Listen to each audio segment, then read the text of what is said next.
Welcome to The Point of View. This is your favorite current affairs show here on Channel 1 Television. On The Point of View, we get the right guests, ask them relevant questions on issues that matter to you. We have a very interesting show for you tonight, and it's been a week and a few days since the majority leader in Parliament announced that the Kotoka International Airport will be renamed Accra International Airport. Tonight, we have a historian to bring us historical perspectives on the man Kotoka, on the circumstances surrounding the naming of the airport after him, and also some issues around renaming generally. Stay with us.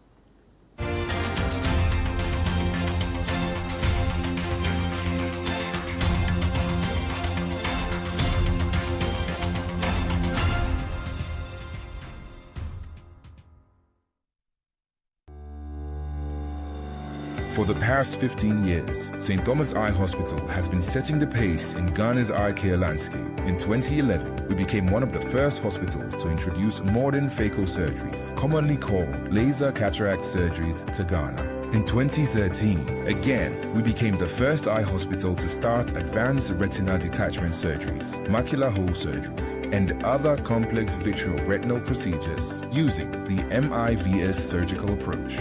This year, we have set a new pace in glaucoma care with the launch of our advanced twin-star SLT-YAG combo laser, giving the glaucoma patients enhanced options in managing their conditions. We are a premier ophthalmic group practice with 11 specialist eye surgeons working together and leveraging technology to advance eye care in Ghana. We have 4 branches in Accra, Tema, and Kumasi. You may call us on 024-686-6580 or visit our website at www.stthomaseyehospital.com. St. Thomas Eye Hospital, providing excellence in eye care.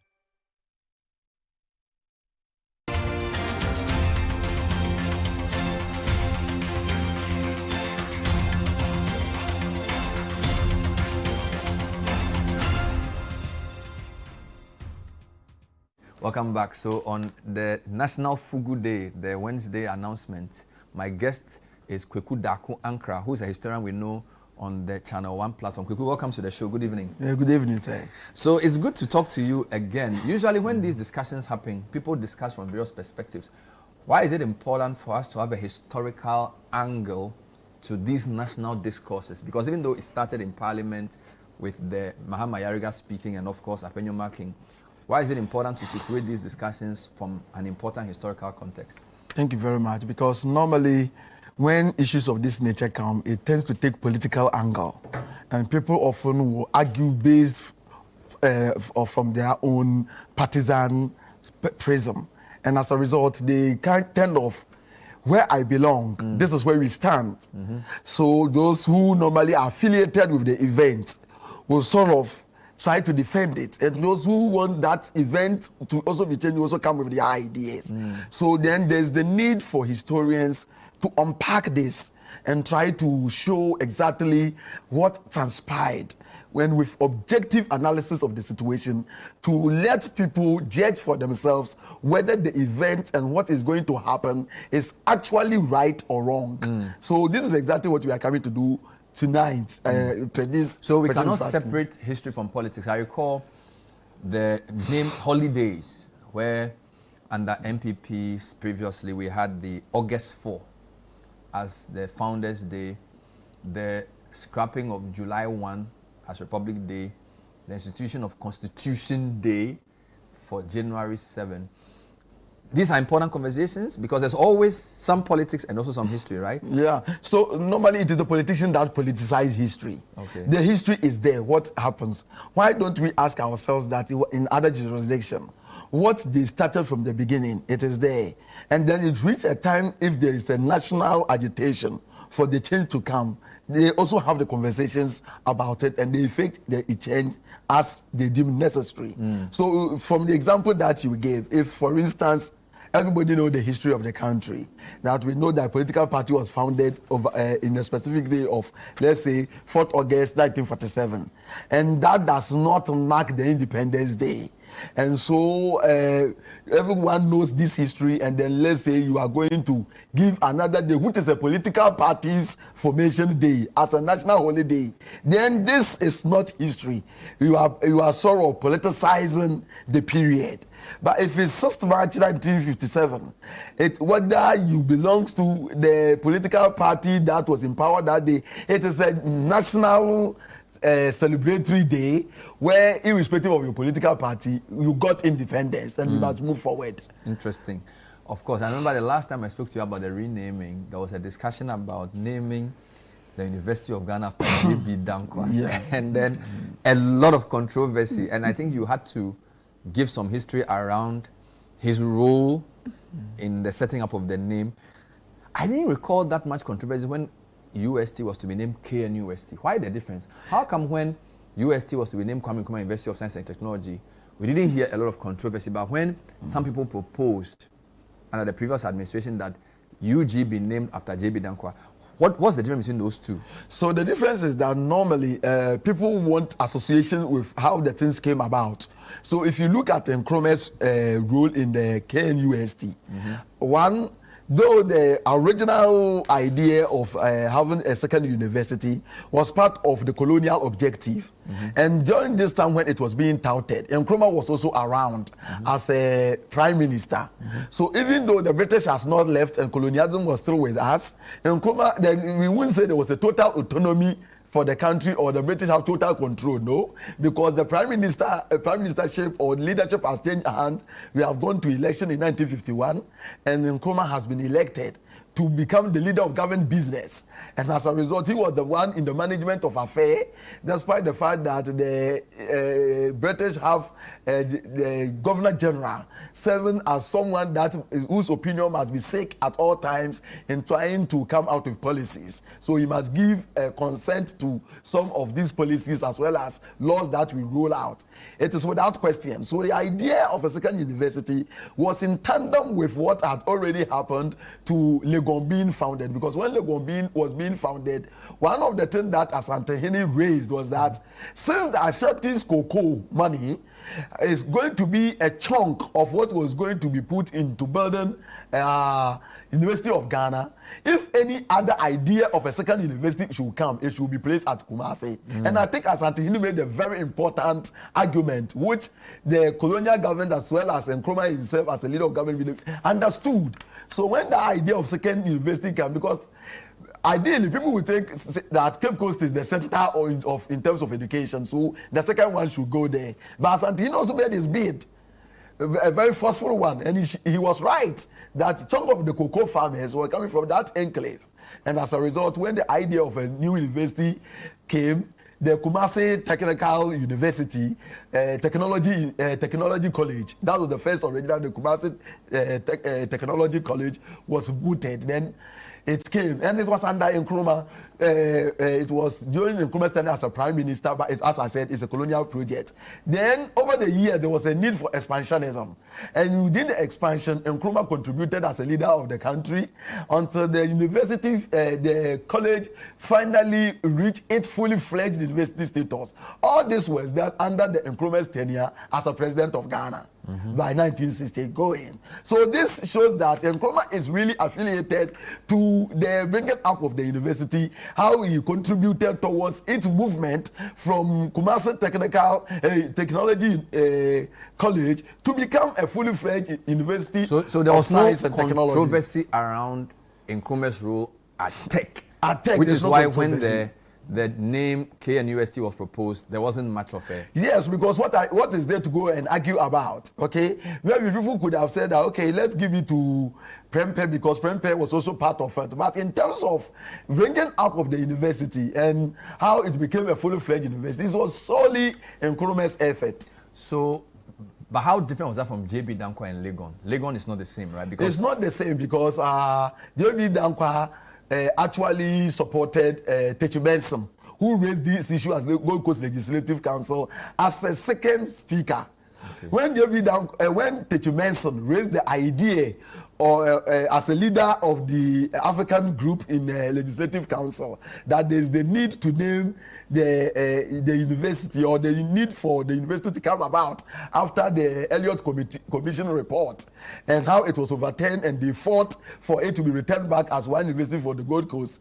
He made that effort, okay? When he spoke, he was seconded by Professor Christian Gonsalves, who also spoke that there's the need for it and that cocoa money should be used.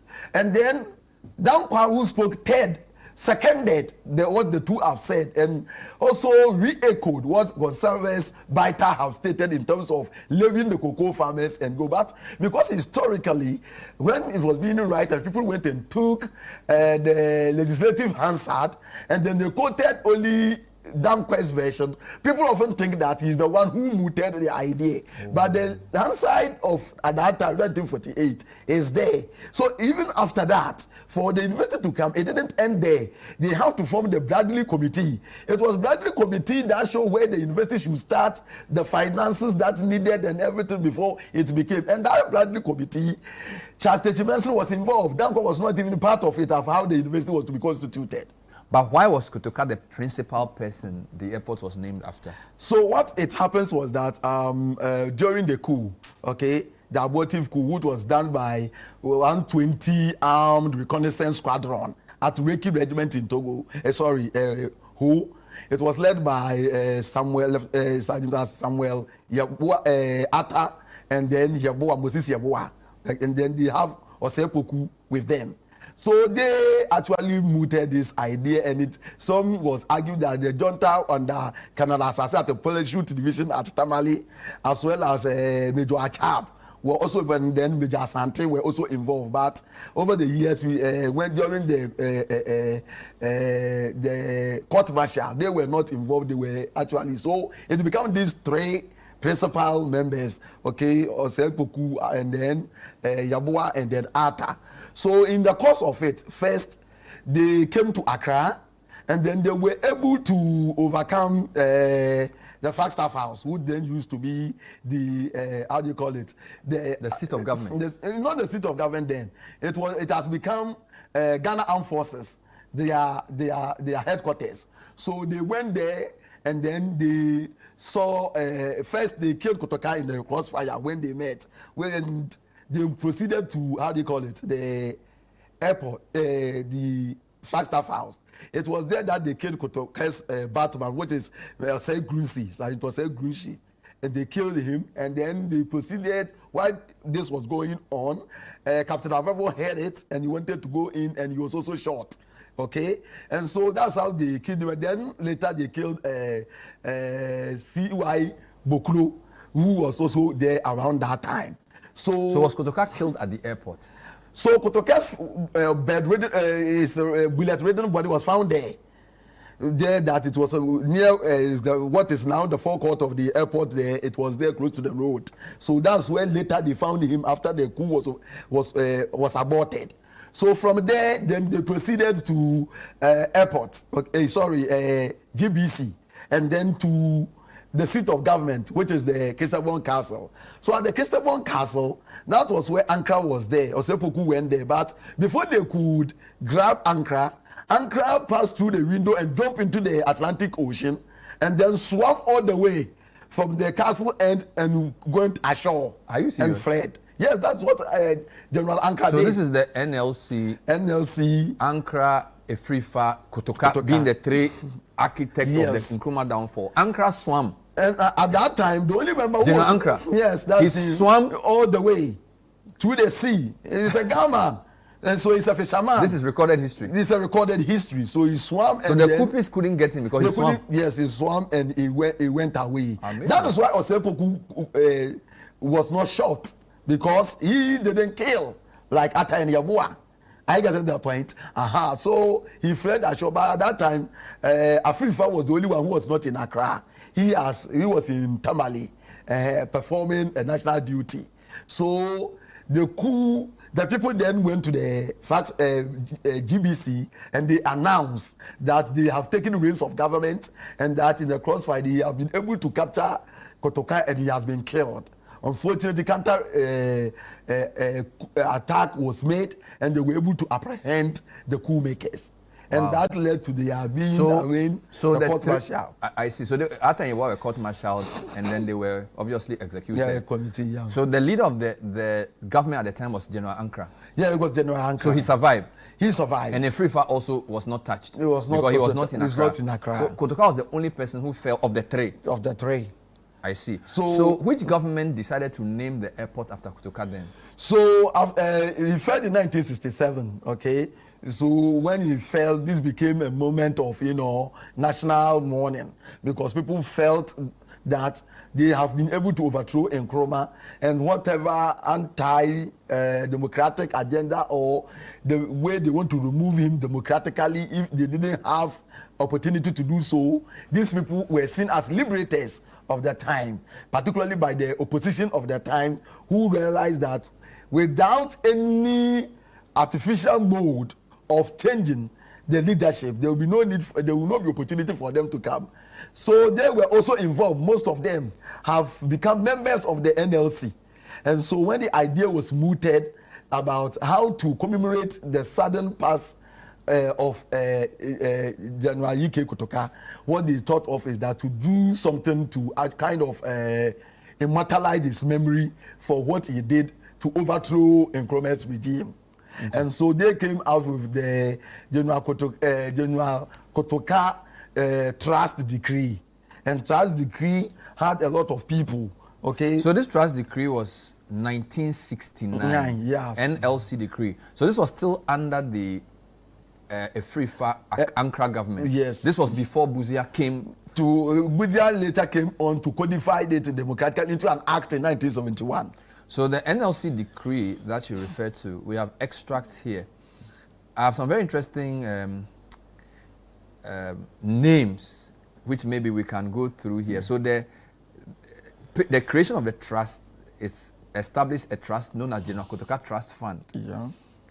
It shall be a body corporate with perpetual succession and a common seal, and may sue and be sued in its own name. Now, the trust shall have the power to acquire, hold, and dispose of any movable and immovable property. Now, I wanted to show you a couple of things. The patrons of the trust are listed. I'll ask you a question about them. Yeah. So let's go to the patrons of the trust. Then I'll come to the board of the trust, board of trustees, before we come to the objects of the trust. So, patrons of the trust: Lieutenant General J. Ankara, chairman of the National Liberation Council. Mr. J.W.K. Halley, Vice Chairman of National Liberation Council and IGP. Do you know who this man is? Yes, he was one of the those people. He was the inner circle of the people who organized overthrow Nkrumah. And he was the IGP at the time of the overthrow. Yeah. So he continued as the Vice Chairman of NLC, as an IGP. Yeah. So he's from the Volta region, correct? Yes. Then there was Nanase Oseajiman Prempe II, KBE Asante Hene. Yes. Ni Amugi II. Yeah. That will be the government chair. Yes. Nana Oforiata II. That will be the Ochihene. Yeah. Then there's Asantilo Sandemanab, Vice President, Upper Region House of Chiefs. Yes. Nana Utu the 11, Abakrampahene. Abakrampahene, that's the chief of Abra. Nana Kusi Apia, Omahini of Wenchi. Yeah. Togbe Ajatekpo the 6th, Paramount Chief of Abatime. Mr. J. Ibrahima Kanyen Sura. Yeah, he used to be a member of Nkrumah's regime until he was found for bribery, Brahima Committee of a bribery allegation. So he was a member of the NLC? Yes. Oh, okay. So he was of the Northern region. And Nana Kwamina Anesi the 4th, Paramount Chief of Dutch Secondary. Yeah. So these were the patrons. Yeah. Then there's also the Board of Trustees, which I want you to comment on. Mr. Justice Niama Olenu. Yeah, Justice Niama Olenu was in the Supreme Court. He was in the Supreme Court during Nkrumah time. They appointed him by the colonial regime, and this is a man who was also he was part of the nationalism agenda. He at one time became the general secretary of Buzia's party, Ghana Congress Party. he became the general secretary, he became a member of NLM. Okay. And prior to that, he's a staunch opponent of Nkrumah. Okay. That he was one of those people who took Nkrumah to Manchester Palace, that he's not coming from Accra and he has no right to contest the parliamentary seat at Ashiedu Keteke, now Odudu Diodiu. So that's Nyama Olenu. Nyama Olenu. There's Mr. Daniel Chapman Yaho. Yeah, so Chapman Yaho is also somebody who was, how do you call it, diplomat and so on. I see. Yeah. Then there's Solicitor General, Auditor General, Director of Legal Services, all ex-official members. Then there's Miles Hagan, a member, Mrs. E. Akufuado, a member, Mrs. H.S. Bannerman, a member, and then a couple of ex-official members. So it looks like this was well set out. So there were the patrons who are like the high level, then the board, and then they now have the objects, which I thought was interesting. Yeah. Maybe let's read that. Yeah. The renaming of the Accra International Airport, Kotoka International Airport, after the late Lieutenant General Emmanuel Kwesi Kotoka, without any financial burden being placed on the trust fund. That's the first object. Second, the naming of an army barracks, Kotoka Barracks, after the late General Kotoka, without any financial charge being placed on the trust fund.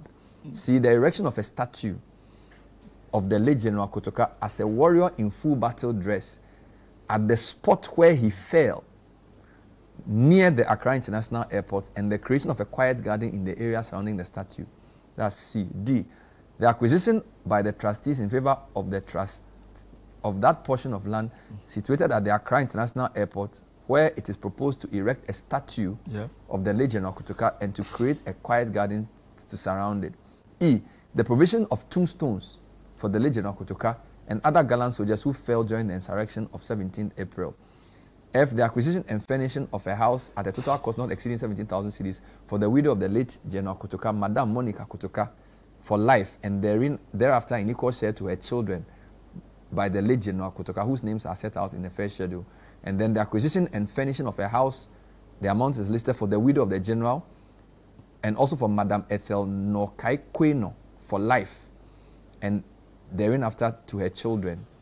Then the acquisition and furnishing of a house at a total cost not exceeding 10,000 for the widow of the late Captain C.Y. Boklo, Madame Vera Enyonam Boklo for life in equal share. And then the same is done for Captain A.K. Avevo's widow, Madame Noviegbo Akume, and then Ako Damoji and Mabel Osai. So this will be the widows, the widows of Avevo. So Avevo had multiple wives. And then there's also a house for the mother of the late Sergeant Osei Grunshi, Madame Tampori Grunshi.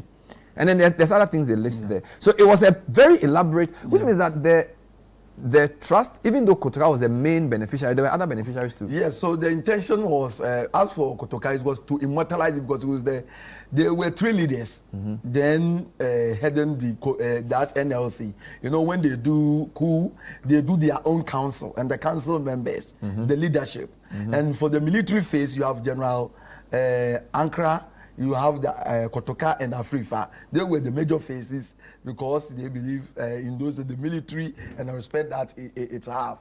So in fact, Ankara was not part of the coup.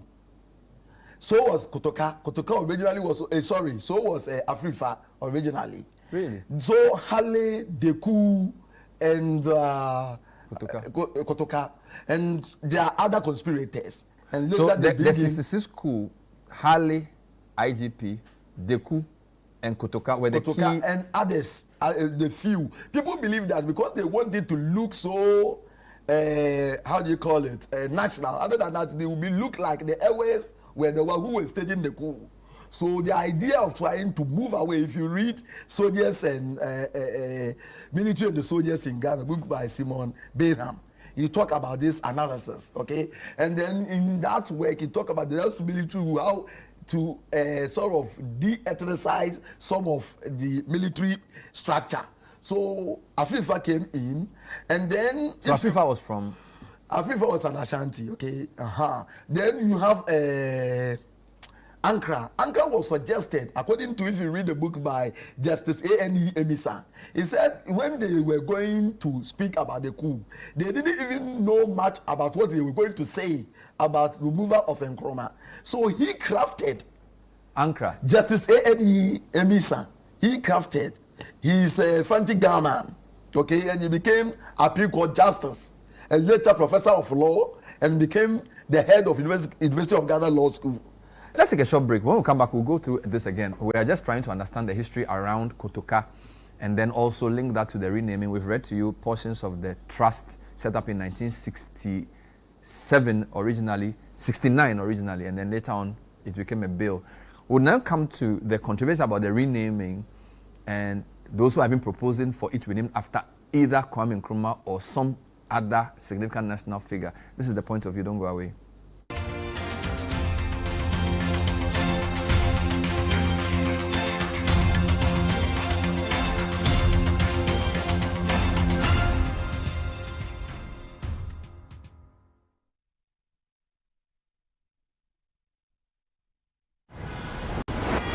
What does it take to be Ghana's most useful technology company?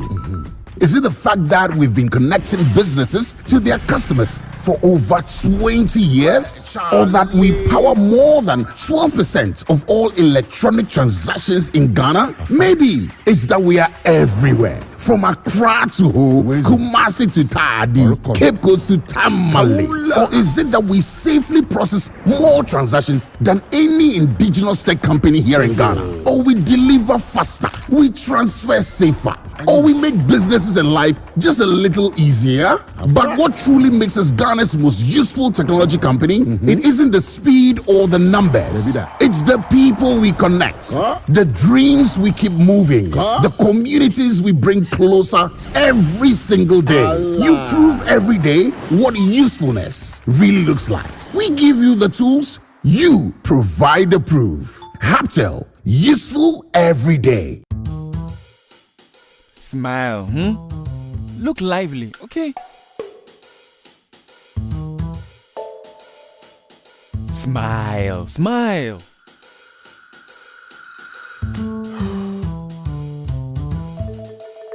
Is the money too small? A bad stomach ruins your day. Don't let it. Take Gastron, your most effective antacid for the relief of symptoms of peptic ulcer, heartburn, gas pain, flatulence, and indigestion. Hey guys, what are you waiting for? Let's go, let's go. Mwah. Can you bring down the smiles more? Gastron, effective relief from stomach discomfort. Manufactured and distributed by NS Chemist Limited. This advertisement has been vetted and approved by the FDA.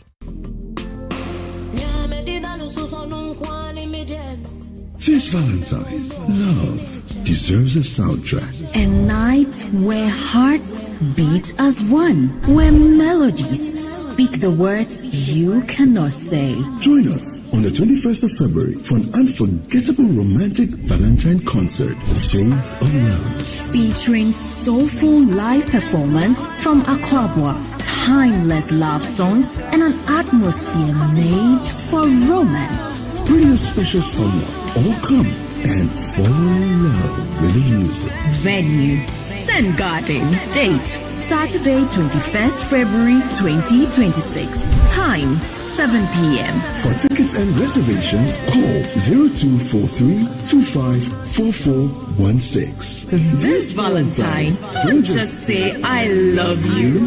Sing it, feel it, live it. Media partners for Shades of Love concert. Channel 1 TV, 97.3 City FM, 3 Music TV, and Foresight TV.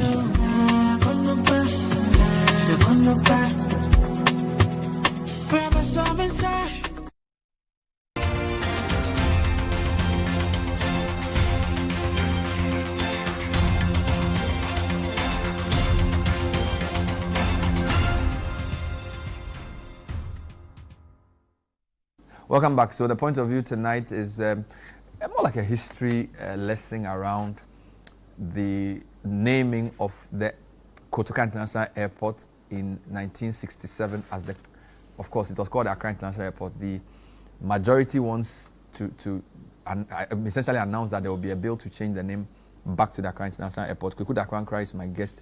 So Kweku, you're saying to me that there's a certain sense in which the administration of the NLC felt indebted to Kotoka, and that the way he was killed in that coup, they felt obligated to do something to honor him.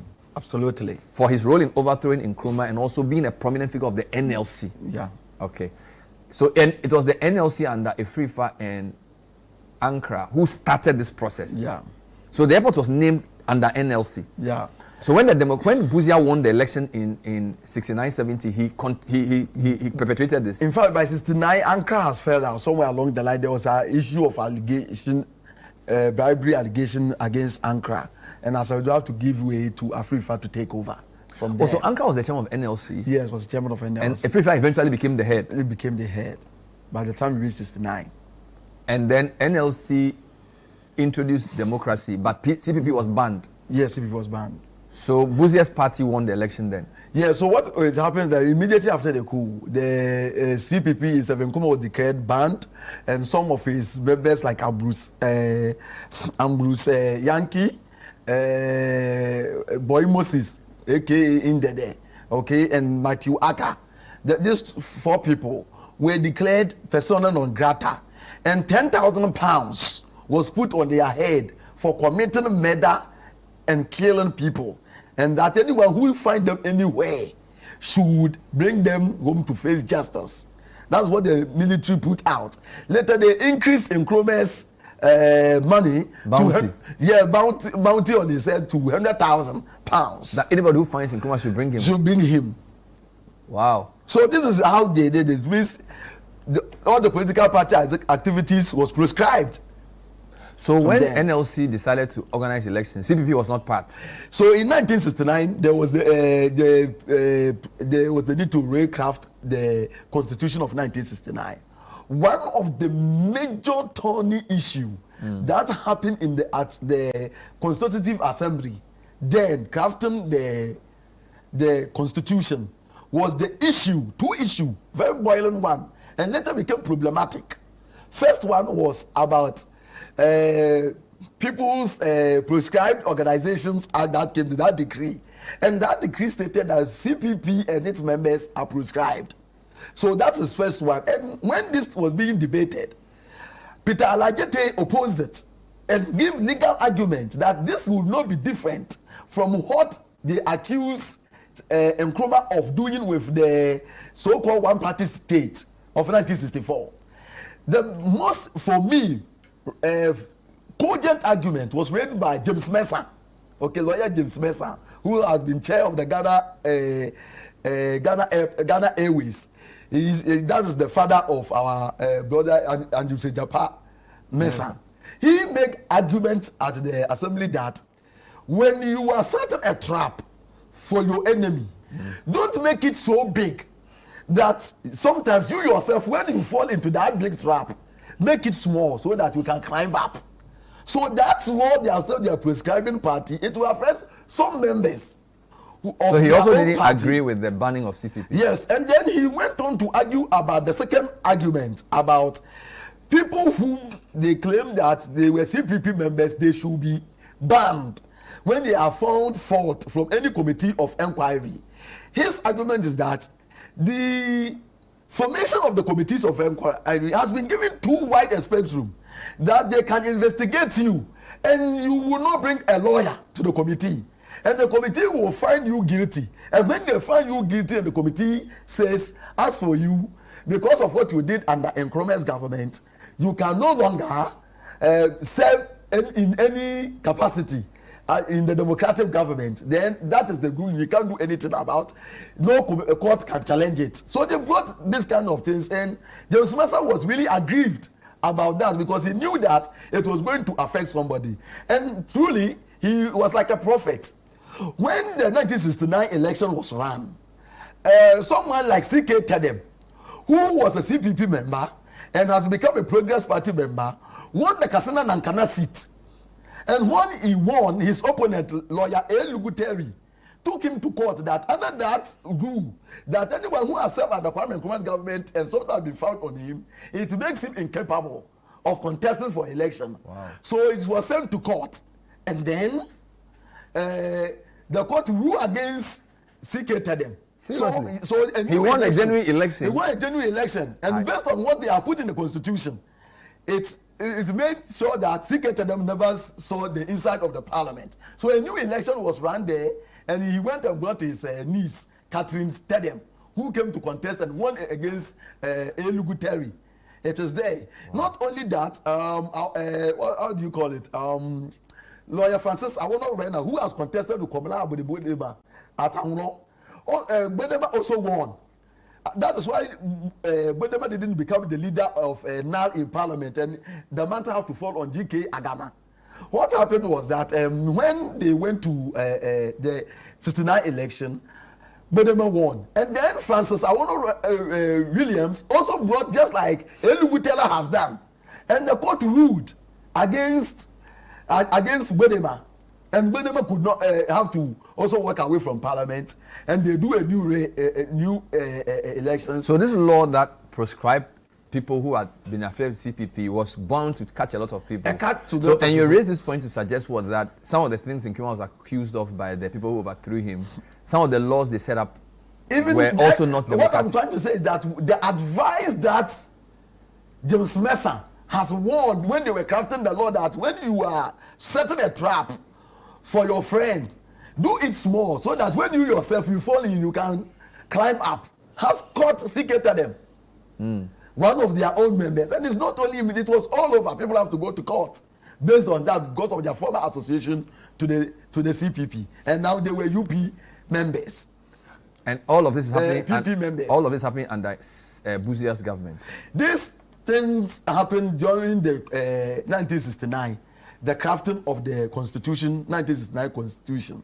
The so-called Constitution, people always make fuss that it has bills of right. Okay, it's supposed to have fundamental human rights, and it is the first thing that ever happened to the country. That Constitution itself was riddled with a lot of fault, like trying to prescribe, because the argument is that Nkrumah had prescribed parties for participation. Yet within that same Constitution, you claim to have bills of right, have stop people from political participation and representation of their constituents. This is nothing different from the Constitution of 1964 that was turning the country into one party state, because when we talk about democracy, there must be proper participation and representation. And if it is not there and is prescribing some people, then that constitution is not reflective of democracy. Be that as it may, when Buzia came, he sort of legalized under democratic dispensation the Kotoka name, correct? Yes. So there was a bill that codified it. But Buzia was in power for less than 3 years. Yes, so people should understand that it was not like the NLC government was so loved. In fact, after taking over, there was Sepoku's coup. The first one, getting to about 5 people. It was settled. There were some 10 Nigerians who they blamed that Nkrumah has trained them to enter into the country and to come and overthrow. And they were 4 of them were arrested. So NLC had many issues. They had many issues. Again, they say Nkrumah was training about 101. It was Kotoka who said it, that at Guinea Conakry, and that he has gone to got a aircraft to invade Ghana. And as a result, one Russian trawler at Sekendi Takrady, the Takrady port, was arrested. That it was the trawler Nkrumah used to intend to use to come and do coup. So all these things went on.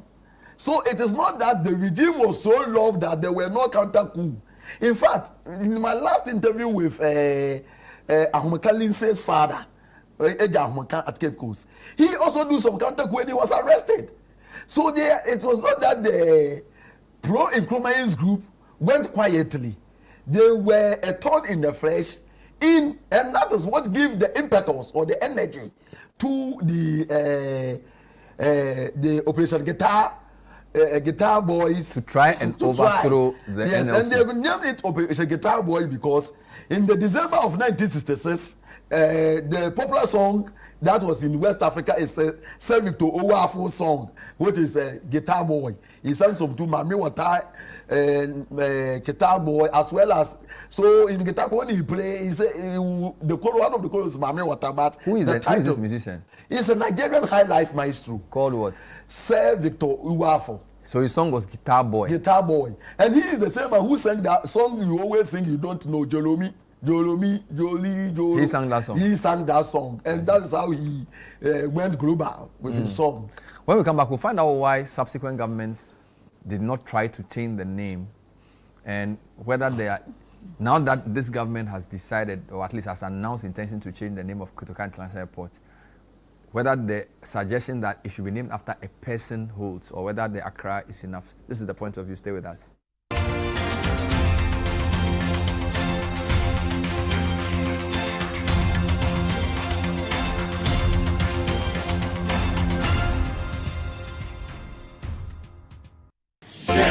Are you ready to revolutionize the future of agriculture? The Ministry of Trade, Agribusiness and Industry, in partnership with the Ghana Exim Bank, proudly presents the Ghana Agrotech Fair 2026. The fair will feature exhibitions, market linkages, masterclasses, and workshops on climate-smart farming, digital tools, and export development. Join us at the Black Star Square from March 17 to March 19 at 9 a.m. each day. The President of the Republic, His Excellency John Dramani Mahama, will be assisted by the Minister for Trade, Agribusiness and Industry, the Honorable Elizabeth Ofuswejari, and the Chief Executive of the Ghana Exim Bank, Honorable Sylvester Adina Mensah, to open the fair. Government agencies, agrotech firms, startups, farmers, financial institutions, and the general public are all welcome. To exhibit or for inquiries, call 0559 679326 or 0242 585419. Ghana Agrotech Fair 2026, transforming agribusiness through local innovation and technology.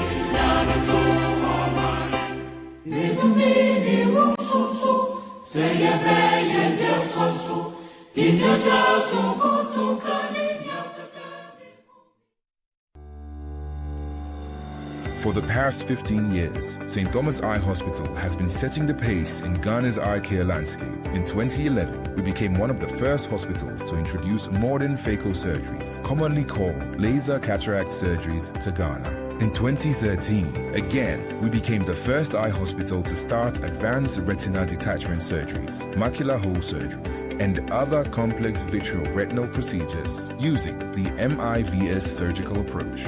This year, we have set a new pace in glaucoma care with the launch of our advanced Twin Star SLT-YAG combo laser, giving the glaucoma patients enhanced options in managing their conditions. We are a premier ophthalmic group practice with 11 specialist eye surgeons working together and leveraging technology to advance eye care in Ghana. We have 4 branches in Accra, Tema, and Kumasi. You may call us on 024-686-6580 or visit our website at www.stthomaseyehospital.com. St. Thomas Eye Hospital, providing excellence in eye care. Welcome to Malcolm, where shopping is a musical experience for all generations. Granny's, let's roll it back. Malcolm Ghana, we did for you. Malcolm's got it all for me and you. Sizzling discounts, we tear up by a distance. Bring back home the experience we did for you. Life made so easy peasy, lemon squeezy, shopping made easy. Sometimes money day, sometimes some way out of pocket. We got you where everything, we got it all right here. Malcolm season. The price is right. The price is right. The price is nice. The price is nice. Fresh with the vibes, unbeatable. If the price they fight, if the price they fight. Come for the views. Come for the views. Come for the likes. Come for the likes. Everything you they want under one roof. Even come for the ride. Oh yeah, come for the ride. Number one stop shop, number one. Your number one stop shop, Malcolm. Your number one stop shop, number one. Your number one stop shop, Malcolm. Malcolm Ghana, we did for you. Malcolm's got it all for me and you. No matter the generation you belong to, Malcolm is where Ghana shops. Bring back home the experience we did for you. Bring home the experience.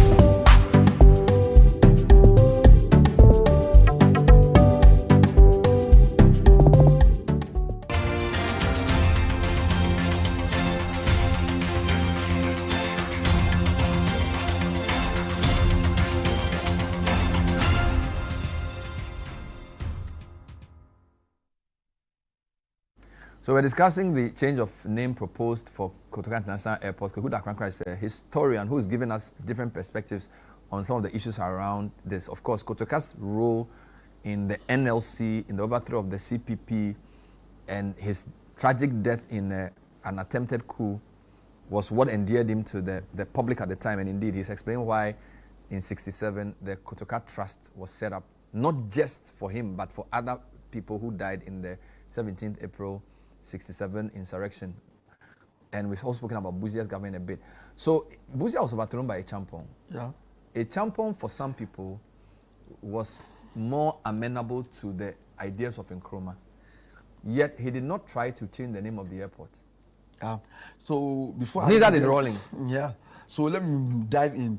People often say that NLC liberated Ghana, but as I've shown you, there were attempted coups to overthrow them, and that's if you look at what Atta particularly said, he said that his intention to overthrow them is because there's army leaders themselves have become corrupt, and it goes against the principle upon which they overthrew Nkrumah in 1966. And so therefore they want to remove them for themselves becoming corrupt more than the Nkrumah government they accused. So that is what motivated him to do so. And mind you, the 1969 constitution tend to be a problematic stuff for Buzia himself. So some of these things that people argue that they didn't listen, and then they went ahead to bring in the 1969 constitution, which Buzia became president. One, for instance, Prime Minister. Yeah, as Prime Minister, for instance, by bringing in about the prescription. So there is an issue, people always accuse Nkrumah about Reakoto issue, how the habeas corpus and opportunities was not given. An important thing happened in 1969. Where a young man called Salifa has gone to Conakry to visit Nkrumah. Is a teenager, and upon his return, he was arrested that he has come to the country to undertake coup under the Protective Custody Act. If Nkrumah did Preventive Detention Act and arrested people, the coup makers also came out with Protective Custody Act, and after the coup, 440 people were arrested without any opportunity to lawyers. Wow. And any other persons they suspected of being anti-regime. Is this under under NLC? So under it, before we even get to Buzia's time, 1969, this young man was also arrested with the Protective Custody Decree that he intended to overthrow the regime, and so he was sent to court. And at that court, there was Justice Antechi, who was at the High Court, and the Attorney General brought the case. The Attorney General is Victor Owusu, and when he brought the case, apparently the decree upon which he should use to charge the gentleman, there has not been signed by General Ankara. Okay, so the guy has a white defender. Is a Gold Coast lawyer called John Headley Linus. And John Headley Linus has been a lawyer since 1954. And he was to give representation to Salifa. And he has in his corner the famous lawyer, Johnny Kwashi Aiden. So they went to do this case, and then Headley won the case against Victor Owusu. When the young man, so the case is called Salifa number 1. This is Salifa number 1. The ex-party is Salifa number 1. Because it was against the Attorney General, the Commissioner of Police, and Attorney General represented. Then the young man got out of the court. As soon as he was going in, they rearrested him and took him to Justice VCRAC Crab's Court. Wow. To charge him again. This time around, based on the same document not being charged and therefore unenforceable, VCRAC Crabs said, in as much as he agreed with the defendant that this was against his fundamental right, what the Attorney General is saying is that even if he move here today and he allow the gentleman to go, he can easily go and see General Ankara to sign his signature and return the following day and bring him. So even if he let him go, it will not cause any so much hurt to his right. So he should face and grant that, and he granted it. It is one of the things that made Go appear to attack VCRAC crowd when he was appointed as an independent electoral commission. In fact, he accused him that he's being rewarded for the job he did for the NLC. So your point is that this detention of this Ghana guy who went to Guinea is very similar to the Ria Koto case, which is what is even instructive in that case was that as soon as John Headley had won this case, he went home, and before you would come and defend the gentleman in the second court, the Minister of Interior, the Dombo, signed, and the guy was picked from his house and repatriated back to England. Are you serious? Very serious. If you like evidence of it, I didn't know you would get here. I'll give you daily graphic reportage of it, where John Headley was. So the lawyer for the guy was deported before he could defend the guy the next day. And then the guy was rearrested, sent to a different court. Yes. And the judge, Justice Crabb, even though the law hadn't been signed, essentially said, we will have to hold you because the guy will sign the law anyway. You see? And you're saying this is very similar to the Ria Koto case. Ria Koto case, because what it is that while Ria Koto is an elite, an institution and memorial has been given to him, and we talk about how the law was mishandled around that time. So you think this is selective? It is selective because when somebody is a poor man, then he doesn't have a case. And look at the maltreatment done to Salifa. It is unfortunate so it has elements of legal practitioners in Ghana, and also legal practitioners in Ghana don't see how the law was used against Salifa. And I'm glad that someone like Professor S.O. Jando had an intellectual analysis of this where he wrote it in a journal. It is there for any young lawyer to go and look at S.O. Jando's thesis on it. So legal history is also political.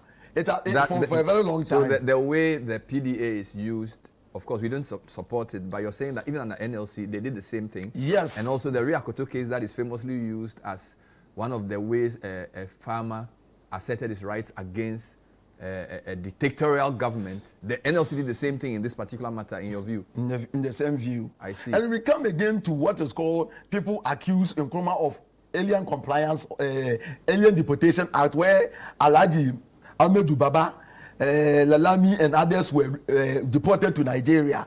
You come back to Buzia's regime and there is alien compliance order, which sent away many Nigerians who were there in the country, people from other West African countries, even some Ghanaian Evers were affected. They were sent to Togo as a result of this.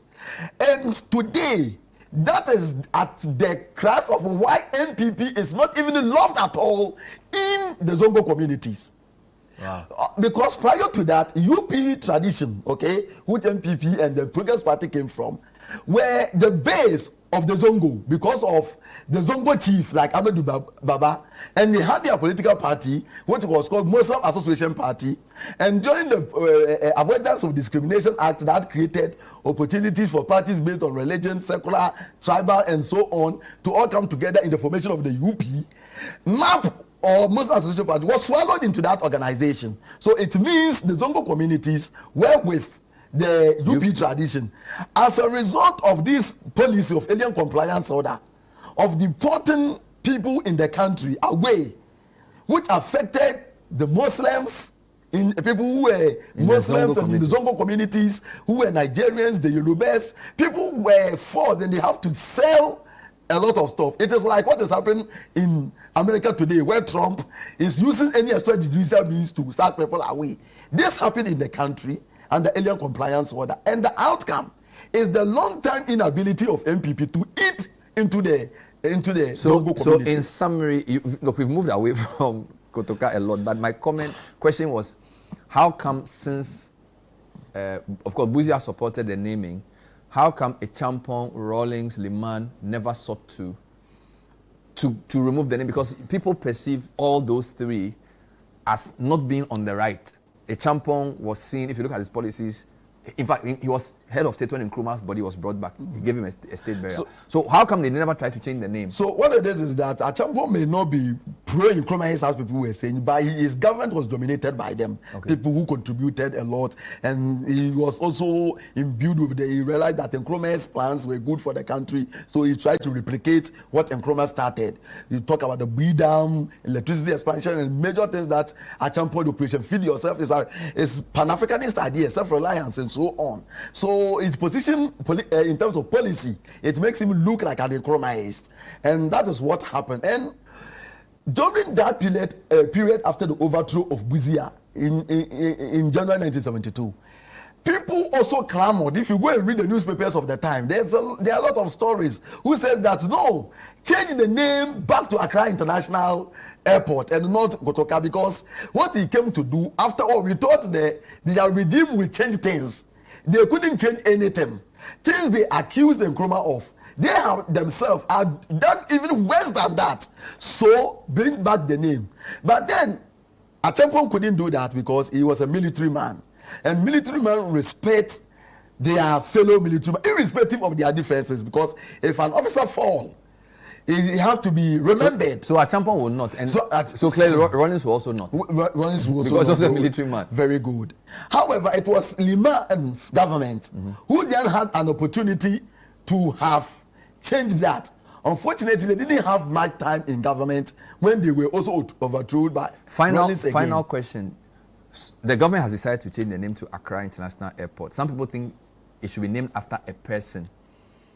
Do you have any view on whether it should just be Accra, or it should go to a person, or it should stay as Kotoka? So there's a reason we put up monuments. And monument, when you put it shouldn't be divisive. It shouldn't create confusion. It should rather bring national cohesion. It should be a place that become a commemorative landscape. It should be a place that can attract people. People should be able to leave their house and say, we are going to this place and go and see this man for what he created. Not polarizing figure. If people came out of travelers come and then they ask, who is this man? You say, oh, this is the guy who overthrew Nkrumah. I've never come across a single African-American, Pan-Africanist, or Africans from any country who even care. In fact, even within Ghana, how many Ghanaians take their children and say they are going to look at Kotoka, including those who are even defending Kotoka? So it becomes something of an emotional attachment based on partisan inclination. The desire to see anti-Nkrumah ideas being continued is what is fueling most of the defense people are giving up. But what people should understand is that the name Kotoka International Airport is not the original name. The name itself is renaming. So if people are clamoring for the name to go back at its originality, it's in tandem with our Sankofa thinking. That when things are not doing well, Sankofa, you have to go back. And this is our kind of philosophical thought. That history has something for us to know. If someone says, don't urinate here, it will bring a stench. And then you agree that what the person did is wrong, so let us arrest him and put away. And you, the person who said that the place will be taken, that person ought to be wished away.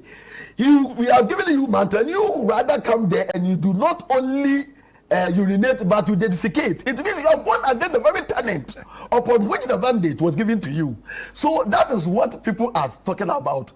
The Kotoka NLC government did something extraordinary that really wipe away Nkrumah's political policy in terms of his policies, Pan-Africanist ideas, and how he moved Ghana forward. No, Buzia did that much that anybody can use him to compare. In fact, it will not be fair because Buzia didn't get opportunity to do that, but it was barely 2 years when he was switched away and so on. So you see that. So in a nutshell, you understand those who want to change the name to Accra International. Yes, and what I'm trying to say is that renaming, people are talking about money. The most important thing is that there is opportunity for us to learn. Recently in Canada, Young Dundas Square in Toronto has been renamed Sankofa Square at the cost of 12.7 million. And these are North Americans with no history to Ghana.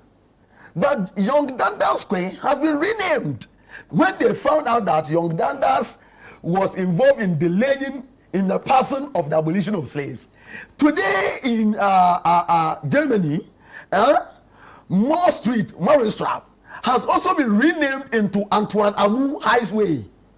And it's a Ghanaian, the first Ghanaian, the second Ghanaian to hold PhD in 1774, University of Halle in Germany. They have named him for his contribution towards philosophical thought and ideas of the time. So, renaming does not mean anything, but we try to rename to reflect our existential circumstances of the time. Do people like coup d'etat today? What exactly are we teaching our youth? We'll leave it here. Thank you, Kukuda Kwankra. Always a pleasure talking to you. So many perspectives. The debate will continue. We've been speaking to historian Kukuda Kwankra on the renaming or the proposed renaming of Kotoka International Airport to Accra International Airport. We hope you've enjoyed the show. We'll see you next time. Bye-bye.